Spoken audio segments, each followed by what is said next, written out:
Breaking news अवां share कंदा कराची खां वॾे वज़ीर सैयद मुराद अली शाह जे वर्ल्ड बैंक के कंट्री डायरेक्टर ऐं ॿियनि सां अहम इजलास थियो आहे।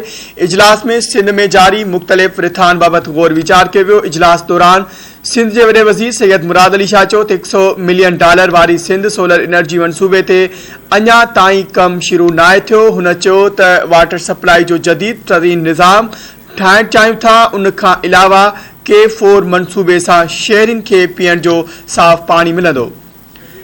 तफ़सील मालूम कंदासीं। धरती टीवी कराची जो रिपोर्टर शबीर लाशारी असां सां लाइन ते मौजूद है। जी शबीर, अपडेट कजो, वधीक छा तफ़सील आहिनि?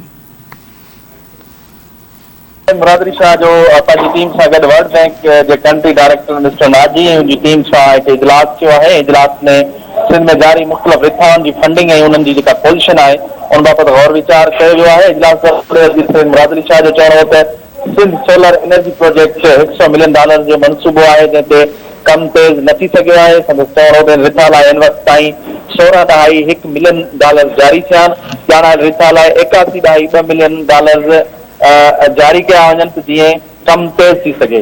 वॾे वज़ीर चयो त कराची मोबिलिटी प्रोजेक्ट $382 मिलियन जो आहे जंहिं लाइ हींअर ताईं $4.2 मिलियन जारी थिया आहिनि। अहिड़ी रीति $154.8 मिलियन जी लागत सां शुरू कयल Sindh early learning through classroom information रिथा लाइ बि रुगो $2.5 मिलियन जारी थिया आहिनि। $187 मिलियन जी लागत सां शुरू कयल सिंध एग्रीगेटेड एग्रीकल्चर रिथा लाइ हींअर ताईं $154 मिलियन जारी थिया आहिनि। वॾे वज़ीर सैयद मुराद अली शाह ॿुधायो त Karachi mobility project yellow line लाइ आहे जेका रिथा डिसंबर 2025 ताईं मुकमल थियणी आहे। इन प्रोजेक्ट की डिज़ाइन जो कमु तेज़ी सां जारी आहे। जीअं ई डिज़ाइन जो कमु जुलाई में मुकमल थी वेंदो त वर्ल्ड बैंक के सबमिट कयो वेंदो। कराची लाइ असां BRT रिथा जल्द मुकमल करणु चाहियूं था छाकाणि त शहर जी ट्रैफिक जो मसइलो CR ऐं BRT सां हल थींदो।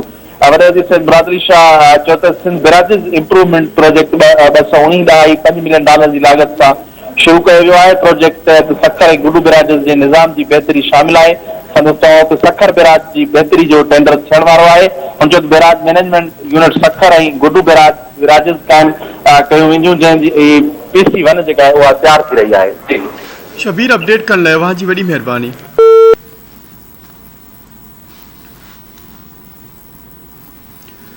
शबीर लाशारी नाज़रीन असांखे कराची खां अपडेट करियो। ख़बर जे हवाले सां अवांखे आगाह कंदा हलूं या ब्रेकिंग न्यूज़ अवां सां हिकु ॿीहर शेयर कंदा हलूं। कराची खां इजलास दौरान सिंध जे वॾे वज़ीर सैयद मुराद अली शाह चयो त $100 मिलियन वारी सिंध सोलर एनर्जी मनसूबे ते अञा ताईं कमु शुरू नाहे थियो।